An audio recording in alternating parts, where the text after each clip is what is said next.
Hey, what's up everybody? Welcome to Indie Comics Review. This week I'll be doing 3 reviews of 3 comics from recent weeks. And at the end, I'll be giving away a free comic to a person who's already subscribed and has left a comment on today's video. That's today's video. So this week's giveaway is for Ice Cream Man number 24. The first, A cover and the first printing. That's now gone to a second printing. So now this will be the first printing I'll be giving away today. So let's get started right away with the reviews. The first book is going to be Out of Body, number 1. Out of Body is on Aftershock, and it is written by Peter Milligan, and is art by Inaki Miranda. And also coloring by Eva de la Cruz, which she was also working with Miranda on We Live, which was a really great breakaway series. This series begins with what happens with a guy who's been in an accident. Not an accident, he's been attacked. It's Dr. Dan Collins. And he's been left for dead by some unknown attacker. However, is not dead, but might be called in a vegetative state at some point. People would call it that. Where he's sort of in a coma, but his eyes are open and he's conscious, but the doctors can't tell if he's conscious or not. And everyone's given up on him, I should say, except for the doctor, and even she's starting to lose hope. Meanwhile, all the time, Dr. Dan is conscious and he's hearing everything. He's aware of his surroundings. At the same time, there's a battle going on for his soul. There's one individual named August Frine who practices dark arts and works for an even more shady dude known as Dorian. And for some reason, these two guys are trying to capture his soul. Concurrently, somewhere in the Ozarks, I should say, there's a psychic named Abby. And Abby has become aware of Dan's predicament and feels compelled to help him for some reason.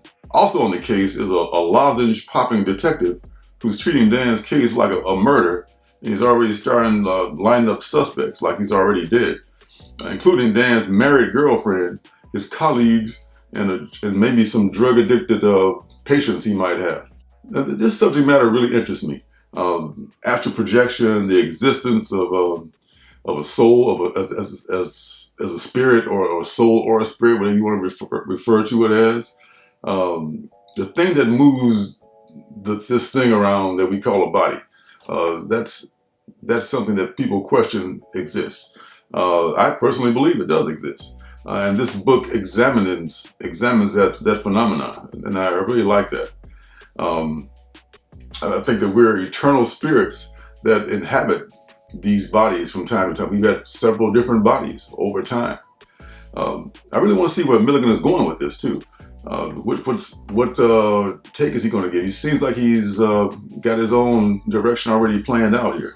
Not a lot of comics care to tackle this subject matter. Maybe because it questions a lot of people's belief systems. I'm definitely going to give it a couple of issues a try. Like I said before, I've read his book Ecstatic and Shade the Changing Man. I did like those books back in the day. And with this creative team, with him writing and with that artistic team, I really think this book could be entertaining if you're open-minded toward that subject matter. The next book is Basilisk. That is by Cullen Bunn and illustrated by Jonas Scharf, and it is on the on Boom Studios. Basilisk centers on, or at least to start with, on a woman named Hannah who's been tracking these people, and one woman in particular, and her name is Reagan. And Hannah's motivation for finding Reagan is not exactly clear. But it seems that it's because of what Reagan and some people that she's associated with did to people in Hannah's town. Reagan seemed like a part of a group that wandered out of the woods into a small town and kind of just laid waste to him. And after 2 years of tracking her, finally one night Reagan wanders into the same roadside barbecue joint where Hannah's having a drink. Always ready for action, Hannah wastes no time apprehending her and taking her into a motel room where she starts her interrogation.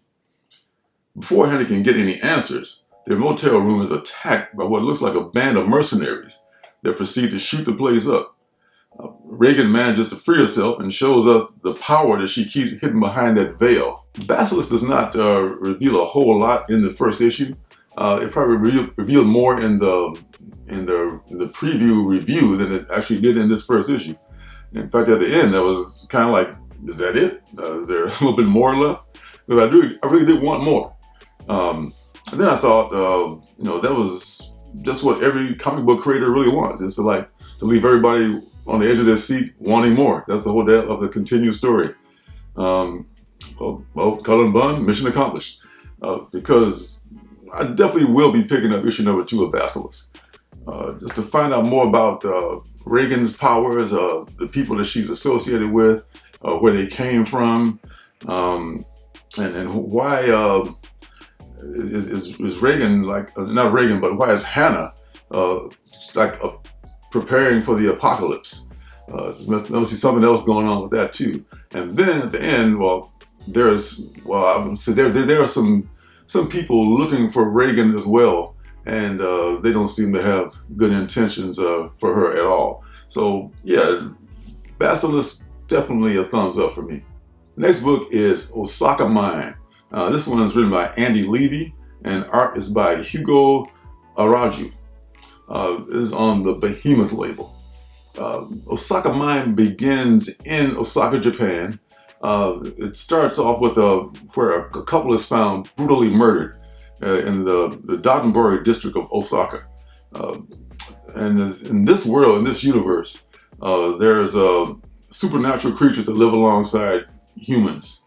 And so this case is going to be assigned to 2 detectives who work the supernatural unit of the Osaka PD.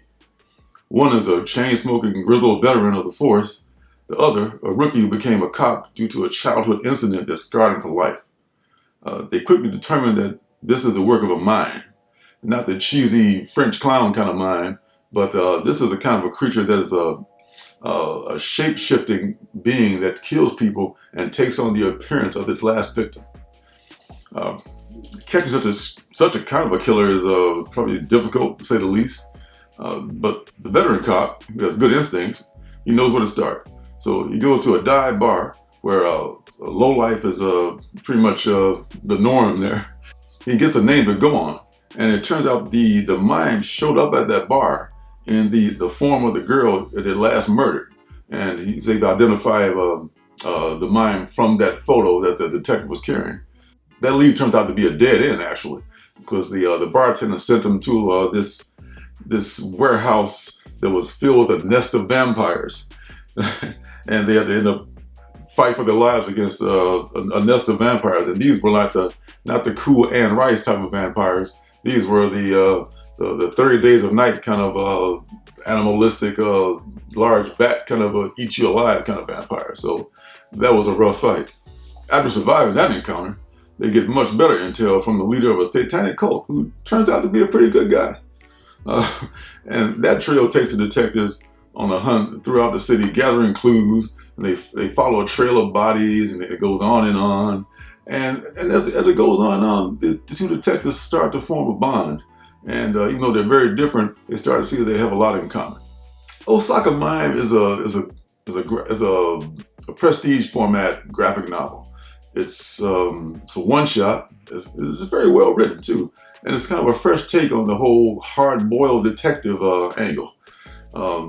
It's done in black and white and grayscale, and the artwork fits the story just perfectly, I think. And I also think manga fans will probably be, and fans of the detective story, I should say, both of those segments of the fan base should probably like some elements of this book. So some elements of the story is a little predictable, but I was not disappointed. It was a very engaging story. I mean, I read it straight through. It didn't seem boring. It just moved at a very good pace, and the artwork was just very engaging. I just got lost in the story. Maybe I'm just too big of a stan of Behemoth Comics. I really do love their work. But in my opinion, they could do a lot worse. And you could do a lot worse for your $9.99, which is what this book costs. If you can find it, pick it up. Osaka Mine. It is definitely a good read for detective fans and from fans of manga. Now that we're we're done with the indie books. Let's talk for a minute about The Nice House on the Lake. I don't know how many of y'all have read this book, but if you haven't read it yet, you should read it. And I don't want to spoil anything about it because it deals with some subject matter that might be triggering for some people. If some of your friends or some people online are talking about it, that's for a good reason, because it's 10 in is just man, this guy is something else. He's not spread too thin at all. He's got lots of ideas. He's got ideas, and most of them are pretty damn good. He can play in the bat verse, and he can create something like this, which is different. He can do something like Wind, which is completely different, and he can excel in all those fields. And man, I've got to say more about Nice House on the Lake. I got one complaint, maybe I'm nitpicking, but it seems like there was a mountain in the background, and the house is supposed to be located in Wisconsin. I haven't been through all of Wisconsin, but I'm from the Midwest, and I don't recall any snow-capped mountains out there, but I don't care. It's a great story, and I love it. And check out that. It's technically DC, but it's really, it's on Black Label, so that's really the successor to Vertigo. So I don't really look at it as that much of a mainstream book. You know, it kind of is. It's an indie book with a big budget. It's kind of what it is, and a great writer. All right, so now to the final part of the show where we do the drawing for this week's book, which is Ice Cream Man, number 24. Got everything in the tumbler here, ready to go. Ice Cream Man, number 24, first printing. Look away. All right, let's see who it is. Will he survive? I don't know, Willie. Will you survive? You won, bro. You won Ice Cream Man, number 24, the Telethon issue, first printing. I will send me your information. I will put my email down below. Send me your information where you want that sent, and I will get it right out to you as soon as possible. Now, next week, the giveaway is going to be for Black Panther, number 25, the Gleason cover, and man, IMHO. That is the best cover of Black Panther 25. I haven't even read it yet, but I don't even open it. You know, I got my copy. I don't even want to open it yet. But when we give away a copy of that cool ass Gleason cover, which I think is even better than that first Spider-Man cover, I think. But anyway, that'll be the giveaway for next week. And so you want to be eligible for that, leave a comment down below, hit the subscribe button of this very video right here that you're watching right now. So until next time, folks, thanks for stopping by. Don't forget to hit the like button, hit that subscribe button, turn notifications on so you know when I make another video. And until then, see you guys in the funny papers. Hey, don't forget to subscribe and leave a thumbs up.